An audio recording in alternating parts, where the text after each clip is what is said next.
Hello everyone, good afternoon.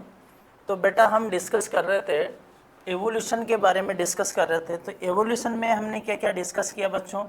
तो evolution में हम डिस्कस कर चुके थे बेटा, लास्ट क्लास केमिकल इवोल्यूशन जो है हमारा डिस्कस हो चुका था। तो केमिकल इवोल्यूशन हम डिस्कस कर चुके थे। बायोलॉजिकल इवोल्यूशन जो बायोजेनेसिस या बायोजेनी या बायोलॉजिकल इवोल्यूशन के बारे में हम डिस्कस करेंगे। तो हमने केमिकल इवोल्यूशन डिस्कस किया। इससे पहले सबसे पहले हमने बात की इवोल्यूशन क्या होता है। इवोल्यूशन जो है एक इवोल्यूशनरी पैटर्न हम देखते हैं किस प्रकार जो यहाँ पर एक प्रोग्रेसिव यहाँ पर डेवलपमेंट देखने को मिलता है। हमने देखा किस प्रकार एक जो यहाँ पर टेलीफोन या टेलीविज़न के थ्रू हम समझे कि किस प्रकार इनिशियल टाइम में कैसे यहाँ पर टेलीविज़न थे, टेलीफोन थे, किस प्रकार अभी मॉडर्न टाइम में हम देखें तो किस प्रकार इनमें चेंजेस देखने को मिले। उसी प्रकार किस प्रकार अर्थ पर लाइव फॉर्म हुई, फिर लाइव फॉर्म हुई तो किस प्रकार इनमें कॉम्प्लेक्सिटी देखने को मिली, ये सब हमने डिस्कस किया। साथ के साथ हमने सबसे पहले लाइव के फॉर्म से पहले हमने यूनिवर्स के बारे में जाना कि यूनिवर्स का फॉर्मेशन कैसे हुआ, यूनिवर्स जो है यूनिवर्स कैसे इवोल्व हुआ। तो हमने बात की थी बिग बैंग थ्योरी जो है वो इवोल्यूशन यहाँ पर यूनिवर्स के ओरिजिन को बताती है। तो बिग बैंग थ्योरी जो है वो क्या करती, यूनिवर्स के यहाँ पर किसको बताती है बेटा, इनके ओरिजिन को बताती हैं। जो यहाँ पर एनसीईआरटी ने डेटा जो दिया है, न्यू एनसीईआरटी ने 13.8 है, इन बिलियन ईयर्स एगो जो है यहाँ पर किसका फॉर्मेशन हुआ है बेटा, यहाँ पर यूनिवर्स का फॉर्मेशन हुआ है। तो यूनिवर्स जो होता है हग कलेक्शन ऑफ गैलेक्सीज को ही हम क्या बोलते हैं, हग कलेक्शन ऑफ गैलेक्सीज को ही हम क्या बोलते हैं, यूनिवर्स कहते हैं। अरे यूनिवर्स में हमारे यूनिवर्स में हम बात करें हम किस गैलेक्सी पर प्रेजेंट हैं, तो हमारे कौन सा गैलेक्सी हैं, तो हमारा गैलेक्सी जो है वो कौन सा है, मिल्की वे गैलेक्सी हैं। ठीक है, इस प्रकार फिर हमने बात की अर्थ के ओरिजिन की। तो अर्थ के ओरिजिन को हमने 4.5 बिलियन ईयर्स एगो हमने अर्थ के ओरिजिन को हमने बात की। किस प्रकार यहाँ पर जो यूनिवर्स हैं, यूनिवर्स में एक कल्पनीय ऐसा महाविस्फोट हुआ जिसके कारण यहाँ पर अलग अलग नेबुला बने, अलग अलग, फिर हमारा सोलर सिस्टम बना। हमारे सोलर सिस्टम में हमारे अर्थ का ओरिजिन हुआ। अर्थ का ओरिजिन जो हुआ है 4.5 बिलियन ईयर्स एगो अर्थ का यहाँ पर इवोल्यूशन को, अर्थ के ओरिजिन को बताता है। इसके बाद में यहाँ पर अर्थ के ओरिजिन के 5 मिलियन ईयर्स आफ्टर यहाँ पर किसका, लाइफ का ओरिजिन हुआ। इस प्रकार हमने देखा। तो लाइफ के ओरिजिन के लिए भी अलग अलग साइंटिस्टों ने अलग अलग अपने अपने यहाँ पर क्या दिए, अपने अपने थ्योरीज दी।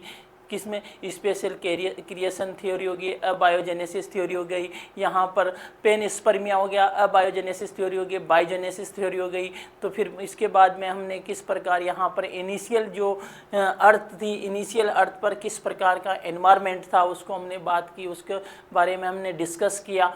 इसके साथ साथ फिर यहाँ पर इनिशियल जो अर्थ के एनवायरनमेंट को ध्यान में रखते हुए यहाँ पर स्टैनले मिलर जो है, स्टैनले मिलर ने क्या किया बेटा, यहाँ पर एक एक्सपेरिमेंट किया। एक एक्सपेरिमेंट के थ्रू यहाँ पर क्या किया बच्चों, एक एक्सपेरिमेंट के थ्रू यहाँ पर इनिशियल कंडीशन अप्लाई की और यहाँ पर इनिशियल कंडीशन के थ्रू यहाँ पर कुछ गैसेज को यहाँ पर यूज़ किया, जैसे मेथेन हो गया, यहाँ पर H2 हो गया गैस की फॉर्म में, वाष्प की फॉर्म में या वेपर की फॉर्म में H2O, ठीक है, और यहाँ पर अमोनिया NH3 इनको यूज़ किया। और यहाँ पर हम बात करें हाई टेम्परेचर के लिए, यहाँ पर हमने एनोड की हेल्प से, यहाँ पर जो कैथोड है इनकी हेल्प से क्या किया, यहाँ पर डिस्चार्ज किया, स्पार्किंग के थ्रू यहाँ पर हाई टेम्परेचर प्रोड्यूस किया, 800 डिग्री सेंटीग्रेड तापमान यहाँ पर प्रोड्यूस किया। और इसके बाद में यहाँ पर कंडेंसेशन के थ्रू यहाँ पर इनको कंडेंसेशन के थ्रू क्या किया, इनको कंडेंस किया। कंडेंस करने के बाद में जो यू शेप जो ट्यूब है उसमें जो कलेक्शन जो मिला हमें, जो यहाँ पर वाटर ड्रॉप थी जो कलेक्शन था, तो उसमें हमें कई प्रकार के सिंपल फॉर्म यहाँ पर अमीनो एसिड वगैरह देखने को मिले। इसी प्रकार यहाँ पर जो स्टैनले मिलर ने जो क्या किया था बेटा, जो एक्सपेरिमेंट किए थे, ऐसे एक्सपेरिमेंट अदर जो साइंटिस्ट थे उन्होंने भी किए, उन्होंने भी कई प्रकार के मैक्रोमोलिक्यूल, कई प्रकार के मोलिक्यूल शुगर्स ये ऑब्टेन किए, जिससे यह सिद्ध होता है कि इनिशियल स्टेज में किस प्रकार यहाँ पर कैसे मॉलिक्यूल से केमिकल इवोल्यूशन हुआ, किस प्रकार मॉलिक्यूल से सिंपल मॉलिक्यूल से कॉम्प्लेक्स मॉलिक्यूल का फॉर्मेशन हुआ। साथ के साथ जो हम बात करें उल्का पिंड जो होते हैं उनके रिसर्च को, उनके अगर उनके केमिकल एनालिसिस को देखते हैं तो उनमें भी हम इस प्रकार के इवोल्यूशन को डिनोट करते हैं, केमिकल इवोल्यूशन को यहाँ पर देखते हैं। इसी के आधार पर फिर हमने यहाँ पर केमिकल इवोल्यूशन को समझा। केमिकल इवोल्यूशन में किस प्रकार यहाँ पर एटम थे, एटम से फिर मॉलिक्यूल्स बने, मॉलिक्यूल से फिर सिंपल मॉलिक्यूल्स, फिर सिंपल से जटिल मॉलिक्यूल्स, फिर यहाँ पर इन मॉलिक्यूल से फिर किस प्रकार यहाँ पर अलग अलग टाइप के कॉम्प्लेक्स मॉलिक्यूल, अनरेप्लिकेट मॉलिक्यूल्स का फॉर्मेशन हुआ। और उसके बाद में हम बात करते हैं यहाँ पर बायोलॉजिकल इवोल्यूशन। तो बायोलॉजिकल इवोल्यूशन जो होता है, बायोलॉजिकल इवोल्यूशन में किस प्रकार यहाँ पर लाइफ का ओरिजिन हुआ। यहाँ पर अब ये केमिकल इवोल्यूशन के बाद में जो मैक्रोमोलिक्यूल्स बने, जो केमिकल्स बने, जो कॉम्प्लेक्स मॉलिक्यूल्स बने, अब इन कॉम्प्लेक्स मॉलिक्यूल से किस प्रकार लाइफ ओरिजिनेट हुई उसके बारे में हम बात करते हैं। तो सबसे पहले फिर हमने यहाँ पर बायोलॉजिकल इवोल्यूशन में या बायोजेनी में हमने ओरिजिन ऑफ प्रोटोबायोन्ट्स देखा। ओरिजिन ऑफ प्रोटोबायोन्ट्स जो ऐसे मैक्रोमोलिक्यूल्स थे बेटा, तो ये अबायोटिकली क्या हुआ है, प्रिमिटिव ओशंस में क्या हुआ है, अब ये यहाँ पर बायोटिकली ये सिंथेसाइज्ड हुए मैक्रोमोलिक्यूल और बाद में ये एक साथ मिलकर एक लार्ज कोलोइडल क्या बनाए, लार्ज कोलोइडल स्ट्रक्चर का फॉर्मेशन किया। लार्ज कोलोइडल जो स्ट्रक्चर थी, ड्रॉप लाइक जो स्ट्रक्चर थी, ये ड्रॉप लाइक स्ट्रक्चर को हमने क्या बोला, क्या कहा बेटा, प्रोटोबायोंट का। इन प्रोटोबायोंट को जैसे हमने देखा ये वाटर की फिल्म जिसमें इनमें अलग अलग मैक्रोमोलिक्यूल्स एक साथ सिंथेसाइज्ड हुए और ये मैक्रोमोलिक्यूल्स जो थे इनमें किसी प्रकार की कोई मेम्ब्रेन नहीं थी सॉरी, किसी प्रकार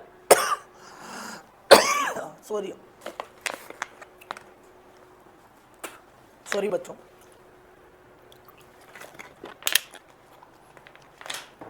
बेटा इसमें किसी प्रकार की कोई मेम्ब्रेन नहीं थी, एक वाटर की फिल्म थी जिसमें यहाँ पर डिफरेंट जो मैक्रोमोलिक्यूल्स एक साथ सिंथेसाइज्ड हुए और इन्हीं को ये ड्रॉप लाइक जो स्ट्रक्चर थी, इसी drop like colloidal drop like structure को हमने क्या कहा, यहाँ पर प्रोटोबायोंट कहा। फिर यहाँ पर इस प्रोटोबायोंट की क्या प्रॉपर्टी थी, पार्शियली आइसोलेटेड थे, यहाँ पर एक्सटेंसिव ग्रोथ देखने को मिल रही थी। यहाँ पर ये अपने आप किसी को प्रोड्यूस नहीं कर सकते थे। यहाँ पर हम बात करें ये यहाँ पर इनमें सिंपल मेटाबॉलिक एक्टिविटीज देखने को मिली और ये नॉन लिविंग थे। कैसे थे, नॉन लिविंग, ऐसा नहीं कि अपने प्रोड्यूस कर रहे थे। यहाँ पर किसी को जैसे लिविंग वाले इसमें कैरेक्टर्स देखने को नहीं मिले, ये नॉन लिविंग थे। तो इस प्रकार प्रोटोबायोंट जो थे ये सिंथेसाइज हुए। तो प्रोटोबायोंट जो सिंथेसाइज हुए इनको आर्टिफिशियली कुछ साइंटिस्ट जो थे, कुछ साइंटिस्ट ने यहाँ पर लेबोरेटरी में भी ऐसे मॉलिक्यूल्स बनाए। जैसे ओपेरिन की बात करें तो ओपेरिन ने क्या बनाया बेटा, यहाँ पर ओपेरिन ने भी ऐसे मॉलिक्यूल बनाए जिनको हम क्या बोलते हैं, कोसरवेट कहते हैं, जो प्रॉपर्टी रखते हैं नेचुरल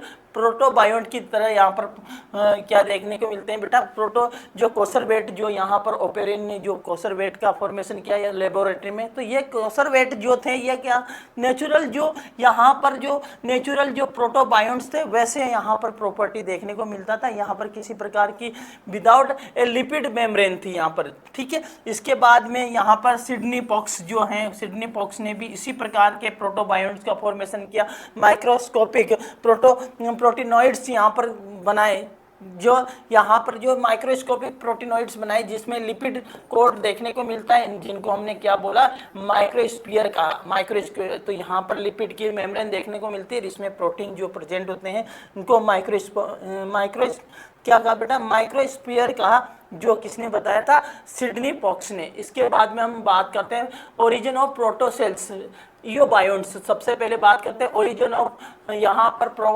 प्रोटोसेल्स, कैसी प्रोटोसेल्स जो थी, ये कैसी सेल्स थी, इयोबायोंट्स, जिसको हम क्या बोलते हैं, प्रोटोसेल्स को हम क्या बोलते हैं, इयोबायोंट्स भी कहते हैं। तो यहाँ पर जो नॉन रेप्लिकेटिंग जो न्यूक्लिक एसिड थी, नॉन रेप्लिकेटिंग न्यूक्लिक एसिड थी, इनमें म्यूटेशन हुआ, म्यूटेशन से सेल्फ रेप्लिकेशन का यहाँ पर फीचर देखने को मिला। तो यहाँ पर जब इनमें नॉन रेप्लिकेटिंग न्यूक्लिक एसिड जब क्या हुआ, पहले रेप्लिकेट नहीं हो रही थी, तो इनमें म्यूटेशन हुआ, म्यूटेशन से क्या हुआ बेटा, अब ये सेल्फ क्या करने लगी, रेप्लिकेशन करने लगी। तो यहाँ पर ये अपना नंबर बढ़ाने लग गई। तो यहाँ पर सेल्फ रेप्लिकेशन जो न्यूक्लिक एसिड थी वो प्रोटीन के साथ मिलकर न्यूक्लियोप्रोटीन का फॉर्मेशन किया। किसका फॉर्मेशन किया भैया, न्यूक्लियोप्रोटीन का फॉर्मेशन किया। ये न्यूक्लियोप्रोटीन्स जो हैं फर्स्ट साइन ऑफ लाइफ थे। तो आपसे पूछा जाए फर्स्ट साइन ऑफ लाइफ क्या थे, तो फर्स्ट साइन ऑफ लाइफ जो थे न्यूक्लियोप्रोटीन थे, क्योंकि इनमें सेल्फ रेप्लिकेशन की पावर देखने को मिलती है, सेल्फ रेप्लिकेशन देखने को मिलता है। इसमें कुछ ऐसे लाइफ के साइन देखने को मिलते हैं, जिसमें ऐसे कुछ कैरेक्टर्स देखने को मिलते हैं जो क्या शो करते हैं बच्चों, जो लाइफ के कुछ ना कुछ फीचर्स शो करते हैं। क्योंकि सेल्फ रेप्लिकेशन की पावर जो होती है वो किस में देखने को मिलते हैं, लिविंग ऑर्गेनिज्म में देखने को मिलते हैं। तो ऐसे यहाँ पर फर्स्ट साइन जो देखने को मिले आपको लाइफ के, वो किस में देखने को मिला, न्यूक्लियोप्रोटीन में देखने को मिला। इनका लिपिड मेम्ब्रेन देखने को मिलती है, lipid membrane, self replication nucleic acid देखने को मिलता है, प्रोटीन है, यहाँ पर पॉलीसेकेराइड है। तो एक तरह से ये क्या देखने को मिला बेटा, यहाँ पर प्रोटोसेल लाइक स्ट्रक्चर देखने को मिली। तो प्रोटोसेल लाइक स्ट्रक्चर या फर्स्ट फॉर्म ऑफ लाइफ जो होती है, फर्स्ट फॉर्म ऑफ लाइफ जिसे हम इयोबायोंट भी कहते हैं, जो नॉन सेलुलर थी, जो कैसी थी, नॉन सेलुलर थी। ये जो प्रोटोबायोंट था यहाँ पर, सॉरी इयोबायोंट जो थी, इयोबायोंट जो जिसको प्रोटोसेल भी कहा जाता है, जिसमें फर्स्ट साइन ऑफ लाइफ जिसको हम क्या कह सकते हैं, एक तरह से हम किसको कह सकते हैं बेटा, जो यहाँ पर न्यूक्लियोप्रोटीन जो है जिसमें सेल्फ रेप्लिकेशन की पावर देखने को मिलती थी। तो फर्स्ट नॉन सेलुलर फॉर्म जो क्या है ऑफ लाइफ, तो ये first form of non cellular जो फॉर्म है, इसका ओरिजिन कब हुआ बेटा, इसकी बात करें तो ये ओरिजिनेट हुई 3 बिलियन ईयर्स एगो। तो 3 billion years ago first sign of life, first cellular form देखने को मिली, नॉन सेलुलर फॉर्म देखने को मिली। तो यहाँ पर हम देख सकते हैं इस डायग्राम के थ्रू, तो यहाँ पर ये लिपिड लेयर देखने को मिलती है, यहाँ पर DNA।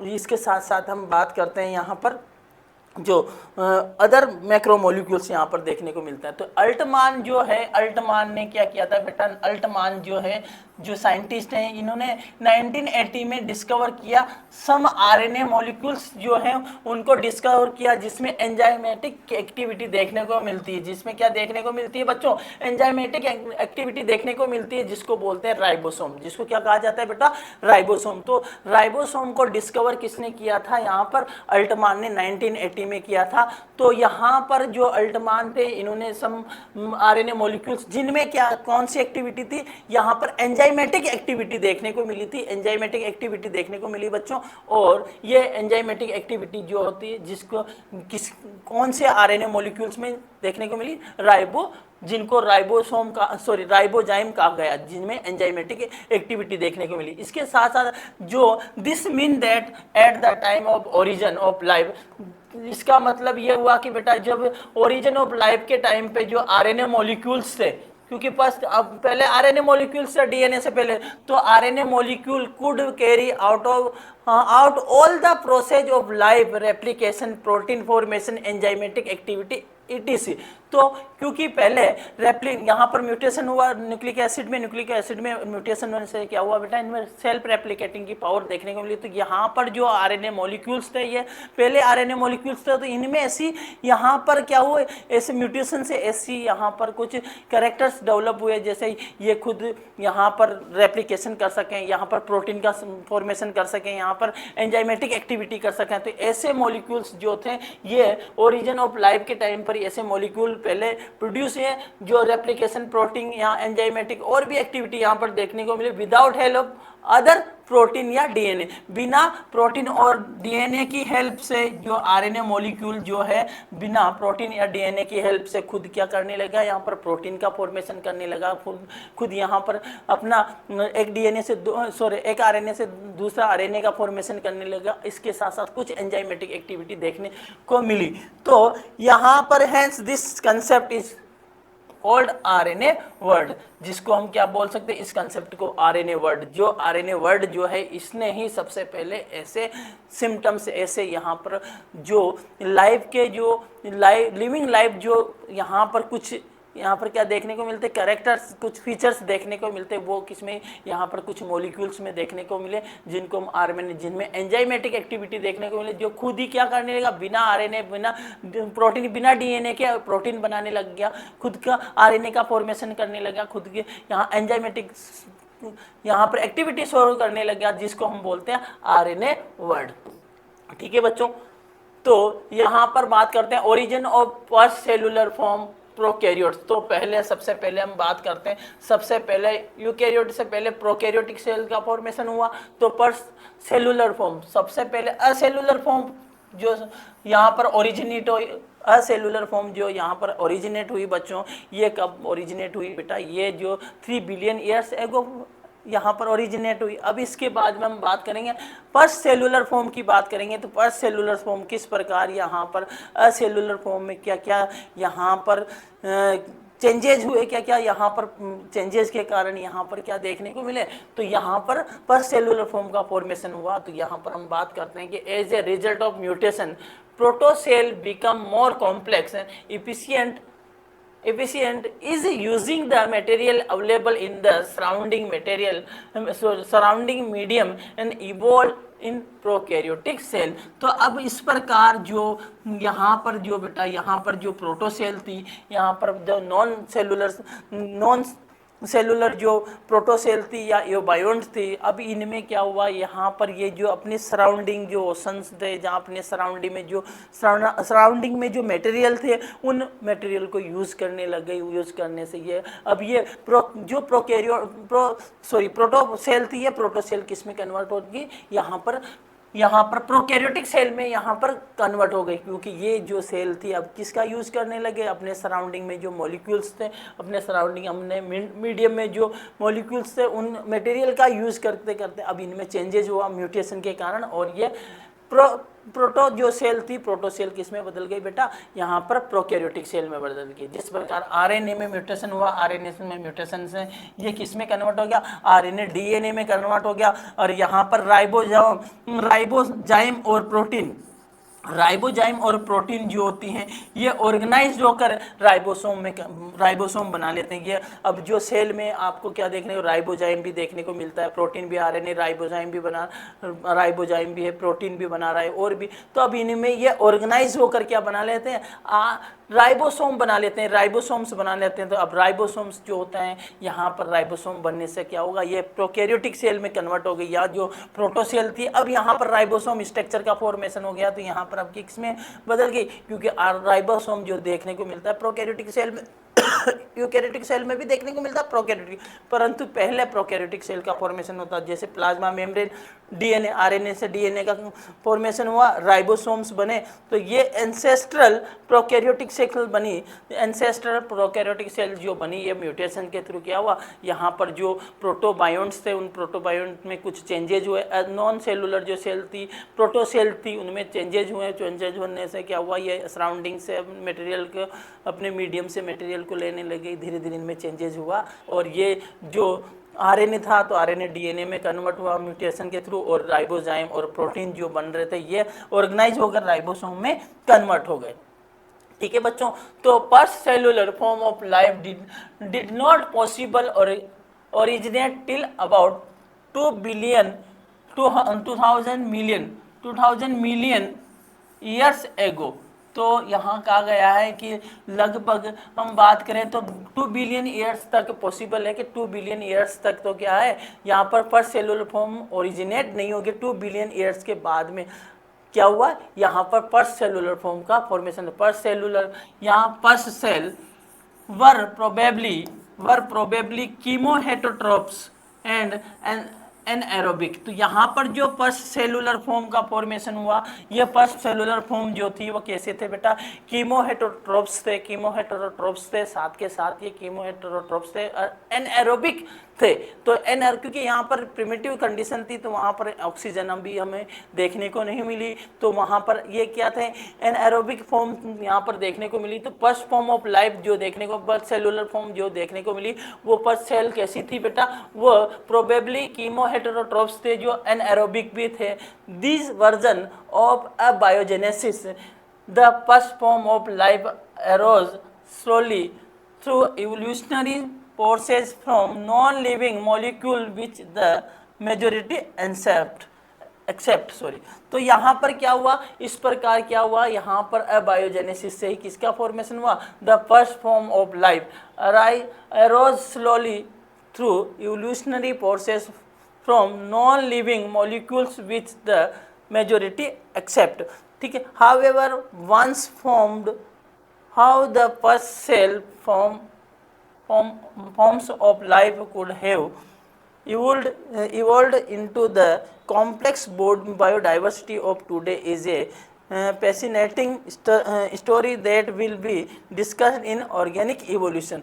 तो किस प्रकार हम ऑर्गेनिक इवोल्यूशन में यहाँ पर देखते हैं कि किस प्रकार ये फैसिनेटिंग स्टोरी बनी, कि किस प्रकार यहाँ पर हम बात करें, यहाँ पर जो ऑर्गेनिक मॉलिक्यूल्स थे, इनऑर्गेनिक मॉलिक्यूल से ऑर्गेनिक मॉलिक्यूल्स बने, ऑर्गेनिक मॉलिक्यूल से किस प्रकार यहाँ पर प्रोटोसेल से यहाँ पर जो फर्स्ट सेल का फॉर्मेशन हुआ। इस फर्स्ट सेल से हम बात करें ऐसे कॉम्प्लेक्स एनिमल्स जो हैं टुडे, जो यहाँ में जो कॉम्प्लेक्स एनिमल्स जो बनने देखने को मिलते हैं, वो किस प्रकार ये यहाँ पर इनका फॉर्मेशन हुआ। तो एक हमें एक यहाँ पर स्टोरी की तरह, हमें पैसिनेटिंग स्टोरी की तरह लगता है। तो इसको हम समझते हैं कि किस प्रकार यहाँ पर evolution in made of nutrition in prokaryotes. तो यहाँ पर evolution in mode of nutrition in prokaryote.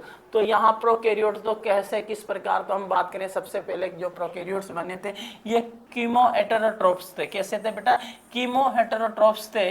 ये कीमोहेटेरोट्रोप्स जो थे absorb organic matter dissolve in oceans. जो क्योंकि यहाँ पर जो ऑर्गेनिक मैटर जो थे यहाँ पर ओशन में, जो यहाँ पर कीमोहेटेरोट्रोप्स जो प्रोकैरियोट्स थे, ये सराउंडिंग से एब्जॉर्ब किया इन्होंने यहाँ पर ऑर्गेनिक मैटर को, डिजोल्व इन ओशन। जो ओशन के वाटर में, ओशन में जो डिजोल्व थे, उन ऑर्गेनिक मटेरियल को इन्होंने एब्जॉर्ब किया। ठीक है, कीमोहेटेरोट्रोप्स में कुछ चेंजेज हुआ, और ये कीमोहेटेरोट्रोप्स अब किस में चेंज हो गया, कीमोहेटेरोट्रोप्स में चेंजेज हो गए। किस में चेंजेज हो गया बेटा, कीमोहेटेरोट्रोप्स में क्या हो गया बच्चों, ये चेंजेज हो गए। कीमोहेटेरोट्रोप्स में क्या हुआ बेटा, ये चेंजेज हुए। कीमोहेटेरोट्रोप्स जो है synthesise the organic food from the inorganic material by the process of chemo oxidation. तो ये जो कीमोहेटेरोट्रोप्स जब कीमोऑटोट्रोप्स में कन्वर्ट हुए, तो कीमोहेटेरोट्रोप्स जो हैं ये क्या करे बेटा, ये ऑर्गेनिक फूड जो है, ये सिंथेसाइज ऑर्गेनिक फूड जो इनऑर्गेनिक मटेरियल्स की प्रोसेस, जो इनऑर्गेनिक मटेरियल्स थे, जो इनऑर्गेनिक मटेरियल का कीमो ऑक्सीडेशन से ये क्या किया, इन्होंने ऑर्गेनिक फूड में इनको सिंथेसाइज किया। जैसे आयरन बैक्टीरिया जो, जैसे आयरन बैक्टीरिया। इसी प्रकार हम बात करें कीमोहेटेरोट्रोप्स के बाद बात करें नॉन ऑक्सीजेनिक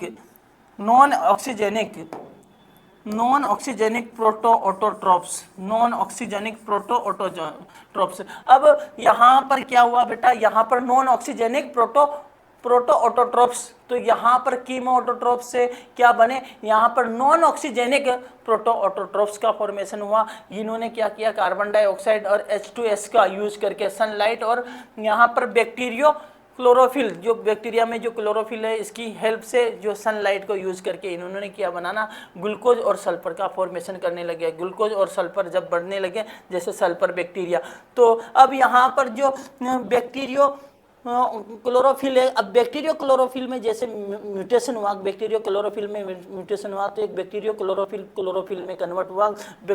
क्लोरोफिल में कन्वर्ट होने पर यह ऑक्सीजेनिक प्रोटो ऑटोट्रोप्स बने। क्या बने बेटा? ऑक्सीजेनिक प्रोटो ऑटोट्रोप्स बने। तो पहले तो बैक्टीरियो क्लोरोफिल थे, तो ये क्या करते थे, यहाँ पर ऑक्सीजन प्रेजेंट नहीं थे तो यहाँ पर कार्बन डाइऑक्साइड H2O का यूज करके ग्लूकोज का फॉर्मेशन किया और यहाँ पर सल्फर बना, इसके जैसे सल्फर बैक्टीरिया। अब ये यहाँ पर जो बैक्टीरियल क्लोरोफिल में क्या हुआ बच्चों, यहाँ पर चेंजेज हुआ और ये क्लोरोफिल में कन्वर्ट हो गए। और क्लोरोफिल और ऑक्सीजन की प्रेजेंस में, सॉरी क्लोरोफिल जो है यहाँ पर सनलाइट की प्रेजेंस में क्या किया बेटा, इन्होंने कार्बन डाइऑक्साइड और H2O, तो यहाँ पर कार्बन डाइऑक्साइड और H2O जो, तो यहाँ पर ग्लूकोज और यहाँ पर अब ऑक्सीजन प्रोड्यूस हुई। तो ऑक्सीजन यहाँ पर प्रोड्यूस होने लगी। तो जैसे साइनोबैक्टीरिया बीजीए साइनोबैक्टीरिया बने। साइनोबैक्टीरिया तो अर्थ पर पहले ऐसे ऑक्सीजेनिक, यहाँ पर जो ऐसे ऑक्सीजेनिक लाइफ जो थी वो कौन थे, साइनोबैक्टीरिया, जिन्होंने क्या किया, यहाँ पर ऑक्सीजन का प्रोडक्शन स्टार्ट किया। किस पर? अर्थ पर। ठीक है, यहाँ पर किसको यहाँ ब्रेक करके यहाँ पर जो हम बात करें कार्बन डाइऑक्साइड और यहाँ पर वाटर का यूज़ करके यहाँ पर ग्लूकोज और इन्होंने ऑक्सीजन प्रोड्यूस करना स्टार्ट कर दिया। बीजीए यहाँ पर साइनोबैक्टीरिया, जिनको साइनोबैक्टीरिया भी कहा जाता है, बीजीए ब्लू ग्रीन एल्गी। तो ऑक्सीजन रिवोल्यूशन, अब यहाँ पर ऑक्सीजन, क्योंकि यहाँ पर साइनोबैक्टीरिया की हेल्प से, यहाँ हम बात करें बेटा जो ब्लू ग्रीन एल्गी की हेल्प से अब धीरे धीरे ऑक्सीजन प्रोड्यूस होने लगी एनवायरनमेंट में। तो अब यहाँ पर ऑक्सीजन से क्या रिवोल्यूशन देखने को मिलता है, तो हम यहाँ पर बात करते हैं, it includes some major changes like, अब यहाँ पर ऑक्सीजन प्रोड्यूस होगी तब क्या क्या चेंजेज होंगे, यहाँ पर एनवायरनमेंट का फॉर्मेशन होगा, एटमॉस्फेयर बनेगा। ठीक है, तो यहाँ पर जो एटमॉस्फेयर में ऑक्सीजन बनेगी तो यहाँ पर जो रिड्यूसिंग नेचर थी वो ऑक्सीडाइजिंग नेचर में कन्वर्ट होगी, क्योंकि पहले तो ऑक्सीजन था नहीं, क्योंकि वहाँ पर H हाइड्रोजन का कंसंट्रेशन ज़्यादा था। तो यहाँ पर नेचर कैसी थी, रिड्यूसिंग नेचर थी, अब धीरे धीरे ऑक्सीडाइजिंग नेचर का फॉर्मेशन होगा। तो the atmosphere of earth change from reducing to oxidising and hence possibility of further chemical evolution finished because chemical evolution always take place in reducing environment। तो इस प्रकार बेटा क्या हुआ, जब क्या हुआ यहाँ पर क्या हुआ है बच्चों, यहाँ पर जब क्या हुआ तो यहाँ पर अभी तक तो कौन सा इवोल्यूशन चल रहा था, साथ के साथ केमिकल इवोल्यूशन भी चल रहा था, केमिकल इवोल्यूशन, परंतु केमिकल इवोल्यूशन जो होता है ये कैसे रिड्यूसिंग एनवायरनमेंट में ही चलता है, रिड्यूसिंग। अब यहाँ पर जब बीजीए या ब्लू ग्रीन एल्गी का फॉर्मेशन हुआ तो बीजीए का जब फॉर्मेशन हो जाता है तो अब बीजीए क्या करने लगे बेटा, यहाँ पर ऑक्सीजन प्रोड्यूस करने लगे। तो ऑक्सीजन प्रोड्यूस करने लगे तो ये रिड्यूसिंग नेचर से किसमें, ऑक्सीडाइजिंग नेचर में कन्वर्ट हो गया। ऑक्सीडाइजिंग नेचर में कन्वर्ट होता ही अब यहाँ पर केमिकल इवोल्यूशन जो होता है वो क्या हो जाता है, स्टॉप हो जाता है। केमिकल इवोल्यूशन स्टॉप हो गया, अब कौन सा इवोल्यूशन चलेगा, यहाँ पर ऑक्सीजनिक इवोल्यूशन, ऑक्सीजन का इवोल्यूशन देखने को मिलेगा। तो क्योंकि केमिकल इवोल्यूशन तो खत्म हो गया, अब बायोलॉजिकल इवोल्यूशन जो है उसको हम आगे डिस्कस करते हैं, क्योंकि अब यहाँ पर आपको एनवायरनमेंट में फ्री ऑक्सीजन मिल रही है, ऑक्सीडाइज। तो यहाँ बात कर रहे हैं free oxidising CH4 and NH to form CO2 N2 and H2O etc। तो अब यहाँ फ्री ऑक्सीजन जो होती है ये ऑक्सीडाइज करती है, ऑक्सीडाइज होकर क्या करते हैं, मेथन और अमोनिया से मिलकर क्या बनाती, कार्बन डाइऑक्साइड, नाइट्रोजन और यहाँ पर H2O का फॉर्मेशन करती है बेटा। तो some prokaryotes adapt themself for aerobic mode of respiration. तो अब यहाँ पर बेटा ऑक्सीजन मिल रहा है, ऑक्सीजन का प्रॉपर यहाँ पर एनवायरनमेंट, तो यहाँ पर जो कुछ बैक्टीरिया अडेप्ट हो जाते हैं एनाएरोबिक से aerobic mode of respiration which provide approximate 20 time more energy than anaerobic respiration. क्योंकि ऐसा क्योंकि एनाएरोबिक रेस्पिरेशन जो होता है, एनाएरोबिक रेस्पिरेशन में क्या होता है बेटा, जो एनर्जी मिलती है वो बहुत कम मिलती है। अब ऑक्सीजन, अगर हम बात करें ऑक्सीजनिक या एरोबिक रेस्पिरेशन की बात करें तो एरोबिक रेस्पिरेशन में यहाँ पर एनाएरोबिक रेस्पिरेशन से 20 टाइम से भी ज़्यादा ऑक्सीजन यहाँ पर एनर्जी प्रोड्यूस होती है। तो ज़्यादा एनर्जी, अब उसको अगर हम एनाएरोबिक रेस्पिरेशन की बात करते हैं, एनाएरोबिक रेस्पिरेशन में आपको बहुत कम एनर्जी मिल रहा है, ठीक है। तो यहाँ पर टू मॉलिक्यूल, यहाँ पर 2 ATP, यहाँ पर सॉरी, तो यहाँ पर 2 ATP। और अगर हम बात करें यहाँ पर किसकी, तो एरोबिक रेस्पिरेशन की बात करें तो 38 ATP। तो कितना ज़्यादा, बहुत ज़्यादा, 20 से भी ज़्यादा गुना यहाँ पर क्या मिल रहा है आपको, ऑक्सीजन मिल रहा है, तो सॉरी हाँ, यहाँ पर एनर्जी मिल रहा है। तो ये काम तो यहाँ इनके लिए ईजी हो गया, तो ज़्यादा से ज़्यादा एनर्जी चाहिए, ज़्यादा से ज़्यादा सेलुलर एक्टिविटी कर सकें। तो यहाँ पर एनएरोबिक रेस्पिरेशन से ज़्यादा यहाँ पर एनर्जी मिलती है एरोबिक रेस्पिरेशन में, ठीक है। तो परंतु जो एनारोबिक रेस्पिरेशन होता है वो जल्दी हो जाता है, जल्दी एनर्जी प्रोवाइड कर देता है। पर एरोबिक रेस्पिरेशन में अलग अलग यहाँ पर जो अलग अलग क्या है बेटा, अलग अलग यहाँ पर जो साइकिल्स हैं उनमें से गुजरना पड़ता है और ज़्यादा से ज़्यादा एनर्जी प्रोड्यूस होता है। तो ऑक्सीजन रिवोल्यूशन की बात करें बेटा, तो ऑक्सीजन रिवोल्यूशन से जब क्या ऑक्सीजन का यहाँ पर फॉर्मेशन हुआ तो धीरे धीरे ऑक्सीजन यहाँ पर क्या होने लगे, एक्यूमुलेट होने लगी, फ्री ऑक्सीजन जो होती है वो बनने लगी। तो layer of ozone in outer atmosphere, तो अब यहाँ पर ऑक्सीजन, फ्री ऑक्सीजन मिलने लगी। तो यहाँ पर ओजोन जो होती है, यहाँ पर ऑक्सीजन जो है यहाँ पर क्या करती है, एनवायरनमेंट के बाहर की तरफ, यहाँ पर अर्थ के बाहर एक एटमॉस्फेयर का फॉर्मेशन कर लेती है, एक outer atmosphere of earth. Outer atmosphere earth पर क्या करती है, ये एक ओजोन लेयर का फॉर्मेशन कर लेती है। एक ओजोन लेयर जब बन जाती थी, ये ओजोन लेयर क्या कर लेती है, ये ओजोन लेयर जो होती है, अब यहाँ से जो यूवी रेजेस जो होती है उनको एब्जॉर्ब करने लग गई। तो यहाँ पर साथ के साथ क्या हुआ बेटा, यहाँ पर जो अब देखो जैसे सूर्य से जो सनलाइट आ रही है, सनलाइट के साथ साथ जो यूवी रेजेज होती है तो उनको भी एब्जॉर्ब करने लग जाती है। तो धीरे धीरे अब यहाँ पर ओजोन लेयर जो होती है ये क्या करती है, हार्मफुल जो एस्टेरॉइड ये जो है यहाँ पर रेजेज हैं उनको एब्जॉर्ब करने। तो धीरे धीरे यहाँ पर क्या हुआ, तो which started to absorb most of the UV rays of sunlight. तो most of UV rays of sunlight को एब्जॉर्ब कर लेती है और इस प्रकार यहाँ पर जो एनिमल्स हैं, जो जीव, जो सेल्स बन रही है उनमें भी धीरे धीरे क्या हुआ, कुछ ना कुछ यहाँ पर चेंजेज होने लगे और यहाँ पर एनवायरनमेंट बनने, अच्छा एनवायरनमेंट मिलने लगा, यहाँ पर ऑक्सीजन का फॉर्मेशन होने लगा। तो धीरे धीरे कुछ चेंजेज आने लगे, ठीक है। तो ओरिजिन ऑफ यूकैरियोटिक सेल, तो अब यहाँ पर अब धीरे धीरे प्रोकैरियोट से अब किसका फॉर्मेशन होगा, यूकैरियोटिक सेल से, क्योंकि यूकैरियोटिक सेल के लिए अब यहाँ पर कौन सा एनवायरनमेंट उनके लिए अब अच्छा, या एक तरह से हम बात करें फेवरेबल एनवायरनमेंट मिलने लगा हम, क्योंकि अब यहाँ पर यूवी रेजेस जो थी वो भी बहुत कम होने लग गई, क्योंकि ओजोन लेयर का फॉर्मेशन हो गया। ओजोन लेयर जो थी मैक्सिमम यूवी रेजेस को एब्जॉर्ब कर लेती है। तो अब बात करते हैं origin of eukaryotic cells. Nucleus, mitochondria and other cell organelles developed in the cell and cell become metabolically more active. अब क्या हुआ बेटा, यहाँ पर कुछ जो सेल ऑर्गेनेल्स थे उनका डेवलपमेंट होने लगा। जैसे प्रोकैरियोटिक सेल में आपको न्यूक्लियस देखने को नहीं मिलता है, तो यहाँ पर न्यूक्लियस जो यहाँ पर वेल्ड क्या होगी, बाउंड्री देखने को मिलेगी। किस पर, यहाँ पर हम बात करें न्यूक्लियर मेम्ब्रेन देखने को मिलेगी। परंतु यहाँ पर जो न्यूक्लियस होता है एक तरह से सर्कुलर डीएनए होता है, उसके बाहर कोई यहाँ पर न्यूक्लियर मेम्ब्रेन नहीं होती। तो यहाँ पर ये जो है यहाँ पर न्यूक्लियस बन जाएगा, माइटोकॉन्ड्रिया बन जाएगा, अदर सेल ऑर्गेनेल्स का फॉर्मेशन हो जाएगा। तो जो प्रोकैरियोटिक सेल से भी ज़्यादा क्या होगी, यहाँ पर यूकैरियोटिक सेल जो होती ज़्यादा एक्टिव होगी, ठीक है बच्चों।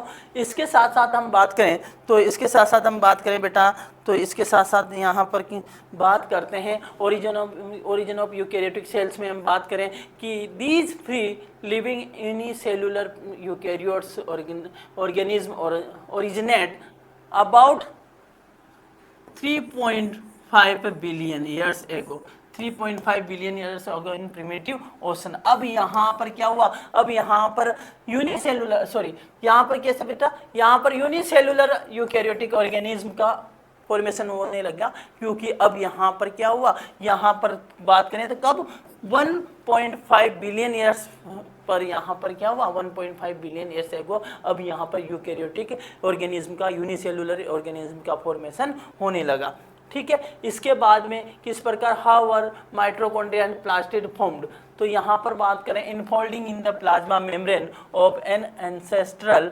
Prokaryotic give rise to endomembrane components including nucleus and endoplasmic reticulum. तो इस प्रकार एंडोप्लाज्मिक रेटिकुलम, और यहाँ पर बात करें न्यूक्लियस वगैरह की, जो यहाँ पर प्लाज्मा मेम्ब्रेन होती है प्रोकैरियोटिक सेल्स की प्लाज्मा मेम्ब्रेन में इनफोल्डिंग प्रोटो यूकेरियोट्स, तो किस प्रकार प्लाज्मा मेम्ब्रेन की इनफोल्डिंग से यहाँ पर अलग अलग टाइप के न्यूक्लियस हो गया। यहाँ पर हम बात करें एंडोप्लाज्मिक रेटिकुलम हो गई, ये इनका फॉर्मेशन होने लगा। तो इस प्रकार यहाँ पर क्या हुआ बेटा, इस प्रकार यहाँ पर प्लाज्मा मेम्ब्रेन से कि इस प्रकार यहाँ माइटोकॉन्ड्रिया प्लास्टिड बने।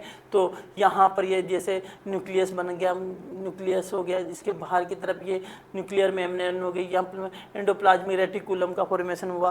तो यहाँ पर बात करें इसके बाद में in the first symbiotic event, the ancestral eukaryotes consumed aerobic bacteria that evolved into mitochondria। तो अब यहाँ पर क्या हुआ बेटा, in the first symbiotic event the ancestral eukaryotes consumed aerobic bacteria that evolve into mitochondria. तो यहाँ पर कुछ बैक्टीरिया जो थे ये किस में कन्वर्ट हो गए, यहाँ पर एंटर किए, और यहाँ पर एरोबिक बैक्टीरिया यहाँ पर क्या किए बेटा, एंटर किए। इसके बाद में बैक्टीरिया कन्वर्ट एंटर करने के बाद में in a second endosymbiotic event the early eukaryotes consume photosynthetic bacteria that evolve into chloroplast. तो अब यहाँ पर जो है कुछ बैक्टीरिया जो थे, जैसे हम बात करें यहाँ पर बात करें एरोबिक बैक्टीरिया, कुछ बैक्टीरिया जो फोटोसिंथेटिक बैक्टीरिया जब एंटर करते हैं ये क्लोरोप्लास्ट में, और यहाँ पर माइटोकॉन्ड्रिया में क्या हो जाते हैं बेटा, कन्वर्ट हो जाते हैं। तो फोटोसिंथेटिक बैक्टीरिया यहाँ पर क्या हो गया, फोटोसिंथेटिक बैक्टीरिया एंटर कर जाता है, यहाँ पर एरोबिक बैक्टीरिया एंटर कर जाता है, और यहाँ पर इस प्रकार मॉडर्न फोटोसिंथेटिक यूकेरियोट। तो इस प्रकार यहाँ पर क्या होता है बेटा, ये बैक्टीरिया माइटोकॉन्ड्रिया बना लेता है, यहाँ पर एरोबिक बैक्टीरिया, और ये क्या बना लेता है, यहाँ पर क्लोरोप्लास्ट बना लेता है। इस प्रकार यहाँ पर क्या बनती है, एक मॉडर्न फोटोसिंथेटिक यूकेरियोट सेल का फॉर्मेशन होता है, मॉडर्न फोटोसिंथेटिक यूकेरियोटिक सेल का फॉर्मेशन होता है। ठीक है बच्चों, इसके बाद में what is the correct sequence of formation of various structure in order of origin of life. Origin of life की बात करें तो सबसे पहले हम बात करते हैं बेटा यहाँ पर किसका फॉर्मेशन हुआ। तो आपको पता है यहाँ पर सबसे पहले तो सिंपल ऑर्गेनिक मॉलिक्यूल से कॉम्प्लेक्स ऑर्गेनिक मॉलिक्यूल बने। कॉम्प्लेक्स ऑर्गेनिक मॉलिक्यूल से क्या बना बेटा, यहाँ पर प्रोटोबायोन्ट्स बने, प्रोटोबायोन्ट्स से क्या बने, यूबायोन्ट्स बने। तो पहला तो ये हो गया फर्स्ट नंबर ये, इसके बाद में कॉम्प्लेक्स हुआ, फिर इसके बाद में प्रोटोबायोंट हुआ, फिर ईओबायोंट हुआ। यहाँ पर क्या हो जाएगा, तो 1 2 4 1 3।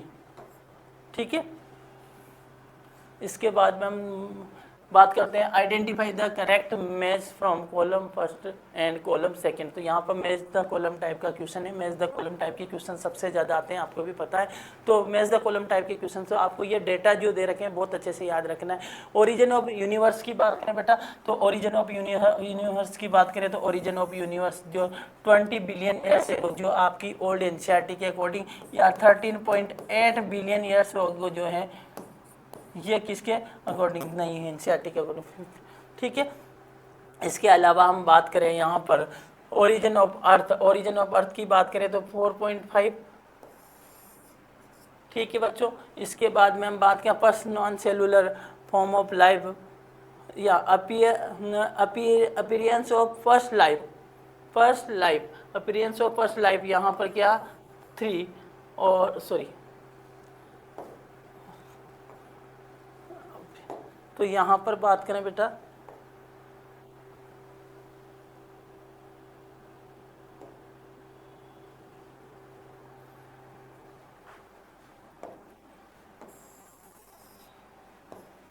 चलो देखो, तो आपका आंसर कौन सा हो जाएगा, 2 ए में 4 है।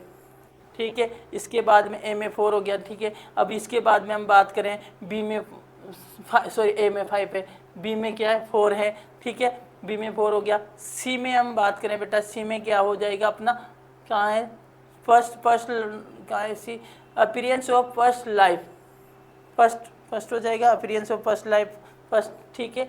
तो डी में क्या हो जाएगा आपका, डी में फर्स्ट नॉन सेलुलर, यहाँ पर 3, और यहाँ पर बात करें ई में first cellular form of life, first cellular form of life, ठीक है। तो यहाँ पर बिलियन ईयर्स एगो, तो यहाँ पर अलग अलग टाइप का आप देख सकते हो, ठीक है। तो आपका आंसर कौन सा, सेकंड वाला आपका आंसर हो जाएगा। आपको अच्छे से याद रखना है। आपको पता है ओरिजिन ऑफ इवोल्यूशन की बात करें तो आपके ओल्ड एनसीईआरटी में 20 बिलियन ईयर्स दे रखा है। फिर अर्थ की बात करें 4.5, फिर इसके बाद में हमने बात की थी कि 500 million years after origin of earth. तो यहाँ पर क्या होगा, 4 बिलियन, तो क्या हुआ, पहले फर्स्ट अपीयर हुई लाइफ, ठीक है, ठीक है बेटा। तो यहाँ पर ऐसे आपको याद रखना है, यहाँ first non cellular form of life, वो कौन सी थी वैसी life, first cellular form of life, ये फर्स्ट सेलुलर लाइफ तो बाद में हुई, ठीक है।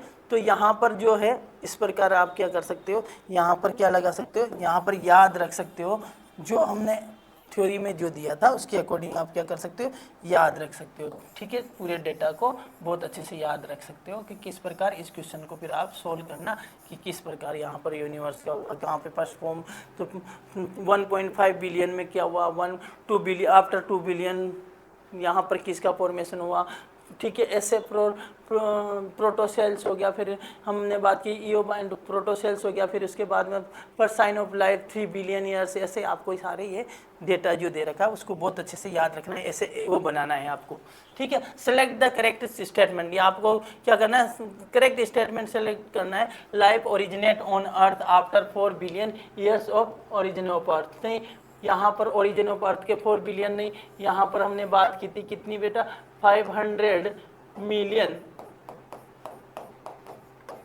आफ्टर 500 मिलियन, ठीक है। इसके बाद में prokaryotic cells are formed after the formation of eukaryotic cells, prokaryotic cells पहले हो गई थी, आफ्टर नहीं, पहले प्रोकैरियोटिक सेल हुई फिर बाद में यूकैरियोटिक सेल्स हुई। Prokaryotic cells are formed after नहीं, बिफोर, ठीक है। इसके बाद में आफ्टर, ठीक है। Water and oxygen are two essential component for the origin of life through the chemosynthesis. Chemosynthesis water और ऑक्सीजन नहीं, क्योंकि उस टाइम तो ऑक्सीजन था ही नहीं, ऑक्सीजन तो बाद में। यहाँ पर जो क्लोरोफिल था, यहाँ पर बीजीए जो पहले सबसे पहले बीजीए में क्या हुआ बेटा, जो साइनोबैक्टीरिया उनमें सबसे पहले किसका फॉर्मेशन हुआ, यहाँ पर म्यूटेशन से बैक्टीरियल क्लोरोफिल में म्यूटेशन हुआ और क्लोरोफिल में कन्वर्ट हुआ, तो वहाँ से ऑक्सीजन का फॉर्मेशन हुआ। तो वहाँ पर ये ऑक्सीजन तो था ही नहीं वहाँ पर, ठीक है। वाटर और यहाँ पर essential component for the origin of life through the chemosynthesis, तो नहीं वो ऑक्सीजन नहीं था उसमें, प्रिमिटिव लाइफ में आपको ऑक्सीजन देखने को नहीं मिलेगा। तो वाटर भी यहाँ पर क्या था, अगर हम बात करें स्टार्टिंग में जो वाटर था वास्प की फॉर्म में था, वास्प वेपर। इसके बाद में the first non cellular form of life would have been giant molecules like RNA, protein and polysaccharide. ये सही है कि पहले जो थे ये जायंट मॉलिक्यूल्स थे, जो क्या थे बेटा, नॉन सेलुलर फॉर्म थे लाइफ के, ठीक है। सेलुलर फॉर्म नहीं थे, नॉन सेलुलर फॉर्म थे, ठीक है। Read the two statement and be carefully and select the correct option regarding them. तो यहाँ पर हम बात करें तो the first life of earth was chemo autotrophs. Chemo autotrophs नहीं थे बेटा, कीमो हेटेरोट्रॉप्स थे। कीमो हेटेरोट्रॉप्स थे,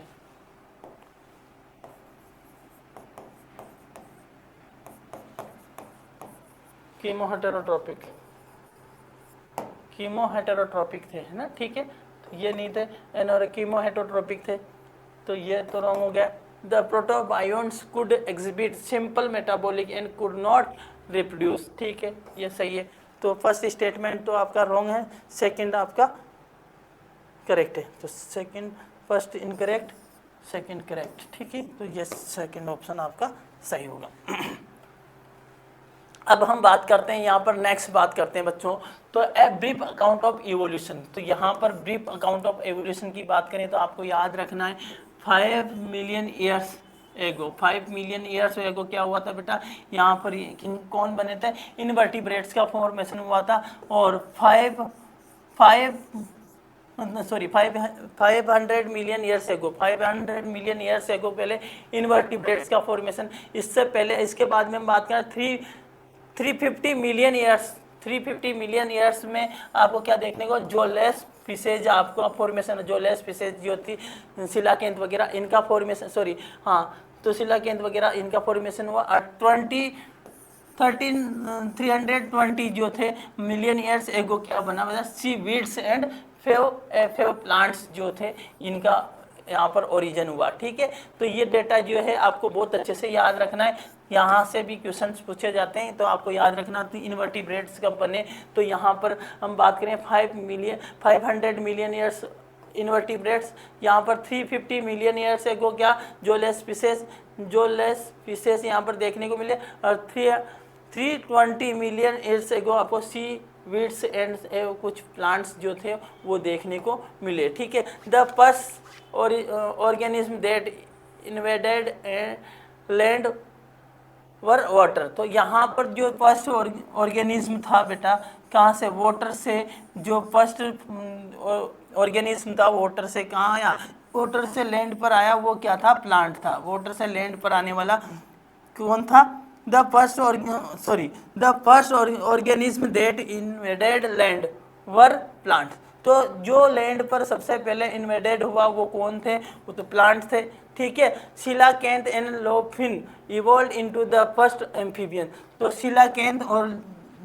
शिलाकेंत जो फिश लाइक थे, जो लोफिन भी कहा जाता है, ये शिलाकेंत लोफिन जो थी यहाँ पर 350 मिलियन ईयर्स एगो ये क्या थी बेटा, ये क्या हुए, ये किसमें इवॉल्व हुए, फर्स्ट एम्फीबियंस में क्या हुए, ये इवॉल्व हुए सॉरी। तो ये जो शिलाकेंत थे, शिलाकेंत जिनको लोफिन भी कहा जाता है, शिलाकेंत या लोफिन जो फिशेज थे, ये 350 मिलियन ईयर्स एगो ये जो लेस फिशेज जो थी इवॉल्व हुई। तो यहाँ से ये जो थी लोफिन जो थी ये क्या हुआ, इनसे ही इनका इवोल्यूशन हुआ बेटा, ये किस में इवॉल्व हो गए, ये फर्स्ट एम्फीबियंस में इवॉल्व हो गए। एम्फीबियंस जो इवॉल्व हुए इन, तो एम्फीबिया तो किस में, तो फिश से एम्फीबिया बने, अरे एम्फीबिया से क्या बने, रेप्टाइल्स बने। तो इस प्रकार इनका इवोल्यूशन हुआ। तो ये डेटा जो दे रखा है ये बहुत अच्छे से आपको याद रखना है। ठीक है, तो a brief of account of evolution, तो यहाँ पर हम बात करते हैं कुछ लिजार्ड या अर्ली रेप्टाइल्स की बात करें बेटा, अर्ली रेप्टाइल्स की बात करें, जैसे सोरोप्सिड जो लिजार्ड है, ये अर्ली रेप्टाइल्स हैं। ये अर्ली रेप्टाइल्स जो हैं, इन सोरोप्सिड से क्या बने, डायनासोर्स बने, इनसे मॉडर्न रेप्टाइल्स बने, इनसे बर्ड्स बने। तो ये सोरोप्सिड थे जो अर्ली रेप्टाइल्स थे, इन्हीं से क्या इवॉल्व हुए, इन्हीं से यहाँ पर डायनासोर इवॉल्व हुए, इन्हीं से मॉडर्न रेप्टाइल्स इवॉल्व हुए, इन्हीं से बर्ड इवॉल्व हुए। तो यहाँ पर हम बात करें, जैसे हम बात करें सिनैप्सिड की बात, सोरोप्सिड की बात करें, तो आपको याद रखना सोरोप्सिड जो है इनसे कौन कौन से यहाँ पर रेप्टाइल्स और कौन कौन से यहाँ पर रेप्टाइल्स इवॉल्व हुए। तो जैसे डायनासोर थे, मॉडर्न रेप्टाइल्स जैसे हम बात टोर्टोइस वगैरह, या फिर हम बात करें यहाँ पर किलोन वगैरह ये जो थे, या फिर हम और भी मॉडर्न जैसे क्रोकोडाइल, ये जो ये हैं, ये कैसे इस प्रकार से यहाँ से इनसे इवॉल्व हुए, किन से इवॉल्व हुए बेटा, यहाँ पर सोरोप्सिड जो लिजार्ड थी, सोरोप्सिड जो लिजार्ड थी, ये जो क्या थी, ये सोरोप्सिड लिजार्ड जो थी ये अर्ली रेप्टाइल्स थे। ठीक है, तो बर्ड्स जो बर्ड्स हैं मॉडर्न, ये भी इन्हीं से इवॉल्व हुए। तो सिनैप्सिड वर द मैमल लाइक, सिनैप्सिड जो थे बेटा, ये सिनैप्सिड जो थे किसके समान थे, ये मैमल्स के समान थे। तो अर्ली मैमल्स जो थे उनके समान, लाइक अर्ली रेप्टाइल्स, तो like early reptiles which give rise to mammals. तो यह जो सिनैप्सिड थे, ये सिनैप्सिड जो थे, सिनैप्सिड क्या है, एक रेप्टाइल थे। तो यहाँ पर सिनैप्सिड भी क्या है, ये सोरोप्सिड भी क्या है, रेप्टाइल है, सिनैप्सिड भी रेप्टाइल है। तो ये भी क्या थे, अर्ली रेप्टाइल्स थे बेटा, अर्ली रेप्टाइल्स थे जो किसमें इवॉल्व हुए, तो विच गेव राइज मैमल्स। यहाँ पर ये इस टाइप का जो है ये मैमल्स में अराइज हुए। ठीक है, यहाँ पर हम ब्रांचिंग को देख सकते हैं। तो सिनैप्सिड वर द मैमल्स लाइक। तो कौन से आपसे पूछा जाएगा कौन से जो यहाँ पर रेप्टाइल्स थे जो मैमल्स के समान थे, तो वो कौन से थे? सिनेप्सिड थे, जिनसे आगे जाकर ये जो अर्ली रेप्टाइल्स हैं इन्हीं से कौन अराइज हुआ बेटा? मैमल्स अराइज हुए। इन्हीं से क्या अराइज हुए? मैमल्स हुए। ये जो सिनेप्सिड थे इन्हीं से मैमल्स क्या हुए? अराइज हुए। तो यहाँ हम देख सकते हैं ये थिकोडोन, अब थिकोडोन से क्या हुआ बेटा? ये थिकोडोन जो थे इन्हीं से क्या कौन कौन से रेप्टाइल्स, यहाँ पर डायनासोर्स का यहाँ पर हम ट्री देख सकते हैं। तो यहाँ पर देख सकते हैं कि किस प्रकार इनसे थिकोडोन से कौन कौन अराइज हुए। तो थिकोडोन से कौन कौन अराइज हुए बेटा? यहाँ पर हम बात करते हैं ब्रेकियोसोरस हो गया, यहाँ पर ट्राइरेनोसोरस हो गया, ट्राइरेनोसोरस हो गया, ब्रेंकोसोरस हो गया, ट्राइरेनोसोरस हो गया। यहाँ पर बात करें ब्रेंकियोसोरस, ट्राइरेनोसोरस, आर्कियोप्टेरिक्स, इन्हीं से फिर आगे जाके बर्ड्स बने। इसके बाद में आर्कियोप्टेरिक्स जिनमें क्या रेप्टाइल्स और यहाँ पर बर्ड्स जैसे यहाँ पर क्या फीचर्स देखने को मिलते हैं। थिकोडोन यहाँ पर स्टेगोसोरस थिकोडोन से कौन अराइज हुए? स्टेगोसोरस हुए, स्टेगोसोरस। इसके अलावा हम बात करें स्टेगोसोरस के अलावा हम बात करें बेटा यहाँ पर ट्राइसेराटॉप्स हो गए, यहाँ पर बात करें टेरेनोडोन हो गए, जो टेरेनोडोन उड़ने वाले जो यहाँ पर रेप्टाइल थे। इन्हीं से हमें बात करें जो मॉडर्न अभी के जो रेप्टाइल्स हैं जैसे क्रोकोडाइल हो गए, ये इनसे इवोल्व हुए। तो यहाँ किन से? थिकोडोन से इवोल्व हुए। तो यहाँ पर हम देख सकते हैं कि डिफरेंट टाइप के यहाँ पर जो रेज हैं, यहाँ पर जो रेज हैं इनसे हम पता लगा सकते हैं कौन कौन इनके यहाँ पर कौन से पेरेंटल हैं जिनसे ये अराइज हुए, कौन से यहाँ पर डायनासोर से, कौन से रेप्टाइल से ये अराइज हुए। तो ठीक है, तो ये ब्रांचिंग से हम यहाँ पर क्या कर सकते हैं? देख सकते हैं कि कौन कौन यहाँ से अराइज हुआ है, किन से कौन अराइज हुआ है। तो यहाँ से भी याद रखना है आपको कि अबाउट 65 मिलियन, तो यहाँ पर 65 मिलियन ईयर्स एगो क्या हुआ था बेटा? यहाँ पर जो अर्थ से क्या हुआ था? अर्थ से सारे के सारे डायनासोर्स जो थे सडनली अचानक क्या हो गए थे? डिसअपियर्ड हो गए थे। क्या हो गए थे? डिसअपियर्ड हो गए थे। तो about 65 million years ago the dinosaur suddenly disappeared from earth. तो अर्थ से सारे के सारे जो डायनासोर थे बच्चों, ये सारे के सारे डायनासोर क्या हो गए? अचानक अपने आप। अलग अलग थ्योरीज, अलग अलग साइंटिस्ट अलग अलग थ्योरी देते हैं। कोई तो कहता है कि उल्का पिंड जो बड़े बड़े वहाँ से उल्का पिंड के कारण क्या हुआ, यहाँ पर इन पर गिरे और इनकी डेथ हो गई। कोई कुछ क्या कहते हैं, कोई कुछ क्या कहते हैं। अलग अलग साइंटिस्ट तो अलग अलग इनके बारे में बताते हैं। ठीक है, तो यहाँ पर when reptiles came down mammals took over the earth. अब यहाँ पर पहले सबसे जो यहाँ पर सबसे ज़्यादा जो एनिमल्स को देखने को मिलते थे वो क्या थे? जो डोमिनेंट एनिमल्स थे कौन? ये रेप्टाइल्स, डायनासोर वगैरह। तो ये डायनासोर अचानक क्या हुआ बेटा? अचानक इसके बाद में ये डायनासोर अचानक क्या हो गया? डिसअपियर हो गए। अचानक डिसअपियर हो गए। कौन हो गए? ये अचानक डिसअपियर हो गए। तो इसके लिए भी अलग अलग आपके एनसीईआरटी में गिवन नहीं है कि क्या क्या इसके रीजन है। तो when reptiles come down mammals took over the earth. अब इसकी जगह पर मैमल्स की जगह पर किसने इनकी जगह किसने ले ली? मैमल्स ने ले ली। ठीक है बेटो।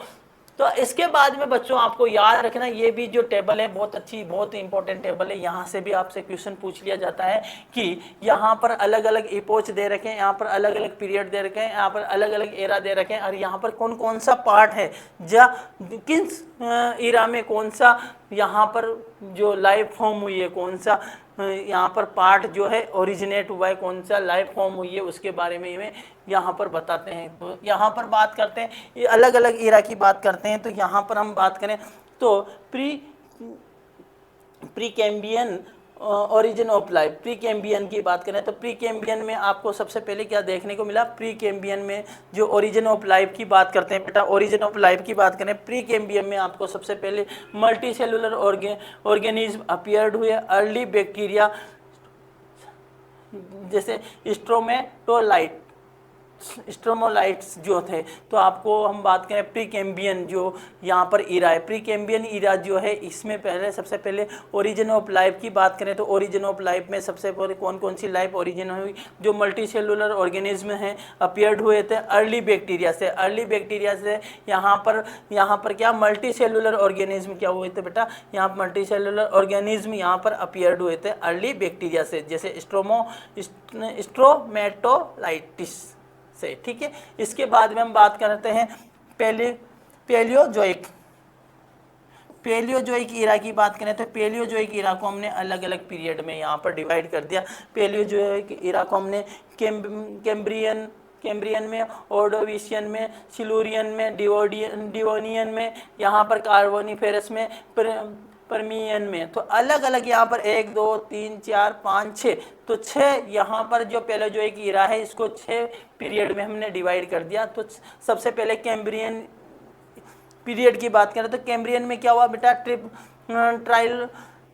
ट्राइलोबाइट्स जो थे एक्सटेंड आर्थ्रोपोड्स, तो एक्सटेंड आर्थ्रोपोड वर डोमिनेंट। तो जो यहाँ पर जो ट्राइलोबाइट्स थे, ये ट्राइलोबाइट्स जो पहले आर्थ्रोपोड्स थे अब एक्सटेंड हो गए, तो ये क्या थे डोमिनेंट थे किसमें बेटा, यहाँ पर कैम्ब्रियन पीरियड में पेलियोजोइक ईरा के कैम्ब्रियन पीरियड में ये यहाँ पर क्या थे डोमिनेंट थे। अगर याद रख लेते तो बहुत अच्छी बात है, नहीं रखोगे तभी काम चल जाएगा। तो परंतु आपको ये याद रखना है age of marine invertebrate, golden age of marine invertebrate पूछा जाए तो ऑर्डोविशियन जो पीरियड है पेलियोजोइक ईरा का पेलियोजोइक ईरा का जो ऑर्डोविशियन जो यहाँ पर ऑर्डोविशियन जो बेटा यहाँ पर क्या है ऑर्डोविशियन जो पीरियड है इसमें इसको क्या कहा जाता है golden period of marine invertebrate. तो इस पीरियड को गोल्डन पीरियड कहा जाता है इनवर्टिब्रेट्स जो एनिमल्स हैं उनका। और यहाँ पर golden age of jawless fishes, तो जोलेस फिश जो थी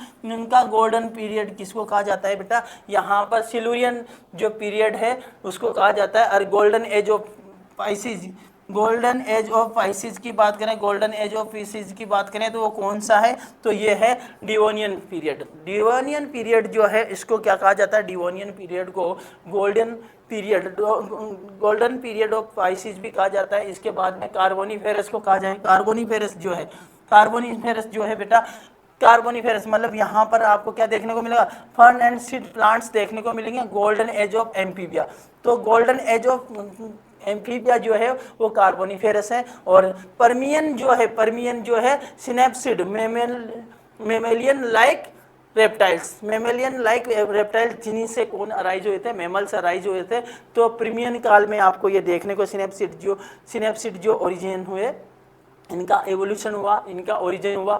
अब हम बात करते हैं मिसोजोइक ईरा जो है जिसको हम क्या बोलते हैं, मिसोजोइक ईरा को क्या कहते हैं, एज ऑफ रेप्टाइल भी कहा जाता है। इसको भी हमने अलग अलग पीरियड में क्या किया बेटा, इसको डिवाइड किया। यहाँ पर ट्रायसिक हो गया, जुरेसिक हो गया, यहाँ पर क्रिटेशियस हो गया, तो यहाँ पर क्रिटेशियस, जुरेसिक, ट्रायसिक, तो ट्रायसिक, जुरेसिक, क्रिटेशियस है ना। तो यहाँ पर ये तीन पीरियड में इसको डिवाइड किया। तो 3 पीरियड में सबसे पहले बात करें ट्रायसिक की, तो फर्स्ट डायनासोर और फर्स्ट मैमल्स यहाँ पर देखने को मिला। फर्स्टली यहाँ पर डायनासोर अपीयर हुए, फर्स्टली यहाँ पर मैमल्स अपीयर हुए। और यहाँ पर जुरेसिक जो पीरियड है गोल्डन एज ऑफ डायनासोर भी कहा जाता है, जुरेसिक को गोल्डन एज ऑफ डायनासोर भी कहा जाता है बेटा। तो यहाँ पर गोल्डन एज ऑफ डायनासोर और कॉनिफर्स आर्कियोप्टेरिक्स अपीयर हुए। तो आर्कियोप्टेरिक्स जिसमें बर्ड्स और यहाँ पर रेप्टाइल्स के फीचर्स देखने को मिलते हैं। तो ये जो आर्कियोप्टेरिक्स है ये कब यहाँ पर जुरेसिक पीरियड में अपीयर हुआ। और गोल्डन पीरियड ऑफ डायनासोर भी कहा जाता है। गोल्डन पीरियड ऑफ डायनासोर किसे कहा जाता है, जुरेसिक को, जिसमें आपने जुरेसिक पीरियड को कहा जाता है गोल्डन एज ऑफ डायनासोर भी याद रखना है आपको। ठीक है, अब हम बात करते हैं क्रिटेशियस की बात करते हैं। क्रिटेशियस की बात करते हैं तो डायनासोर क्रिटेशियस में क्या हुआ था बेटा, क्रिटेशियस में डायनासोर जो थे अचानक क्या हुआ था, एक्सटेंड हो गए थे। तो dinosaur extension early flowering plants and appear of modern birds. तो मॉडर्न बर्ड्स का यहाँ पर क्रेटेशियस में मॉडर्न बर्ड अराइज हुए और यहाँ पर इनका मॉडर्न बर्ड जो थे अपीयर हुए, और जो डायनासोर थे वो 65 मिलियन ईयर्स एगो अचानक ही क्या हो गए थे, डिसअपियर हो गए थे।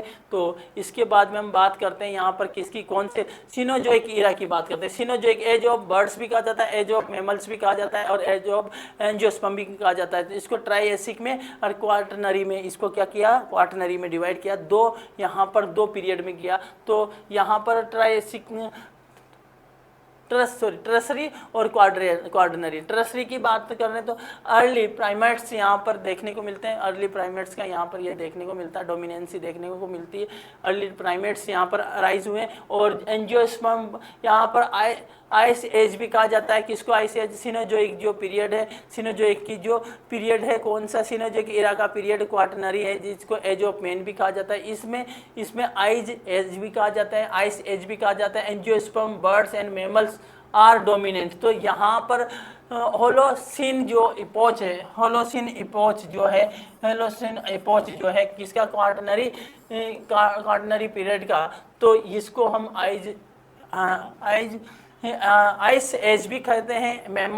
एंजियोस्पर्म बर्ड्स और मैमल्स जो थे इस एज में, इस पीरियड में, इसमें आपको डोमिनेंट देखने को मिलेंगे। तो ये जियोलॉजिकल टाइम स्केल जो है बहुत इंपॉर्टेंट है, जहाँ से क्वेश्चन आपको थोड़ा सा क्वेश्चन पूछे जाते हैं। आपको इस टेबल को बहुत अच्छे से याद रखना है, जिससे आप क्या कर सकें बेटा, जिससे आप आसानी से समझ सकें, आसानी से कौन कौन से पीरियड में, कौन कौन से इरा में कौन कौन से एनिमल अराइज हुए, कौन कौन से प्लांट अराइज हुए, कौन कौन से ऑर्गेनिज्म अराइज हुए। तो यहाँ पर कौन कौन से प्लांट्स अराइज हुए, कौन कौन से एनिमल्स प्लांट्स हो गए, तो यहाँ पर कौन एक्सटेंड हुए। तो इसको सबको हम इस स्केल या टाइम के थ्रू हम समझ सकते हैं। आगे हम नेक्स्ट जो टॉपिक है बेटा, नेक्स्ट टॉपिक जो एविडेंस ऑफ ऑर्गेनिक एवोल्यूशन का, तो next topic origin of evolution का। नेक्स्ट टॉपिक जो यहाँ पर एवोल्यूशन ऑफ ऑर्गेनिक, यहाँ पर कौन सा टॉपिक डिस्कस करेंगे, एविडेंसेस ऑफ ऑर्गेनिक एवोल्यूशन। तो एविडेंसेस ऑफ ऑर्गेनिक एवोल्यूशन जो है इसको हम नेक्स्ट क्लास में डिस्कस करेंगे। ओके बच्चों, बाय बाय। ओके बेटा।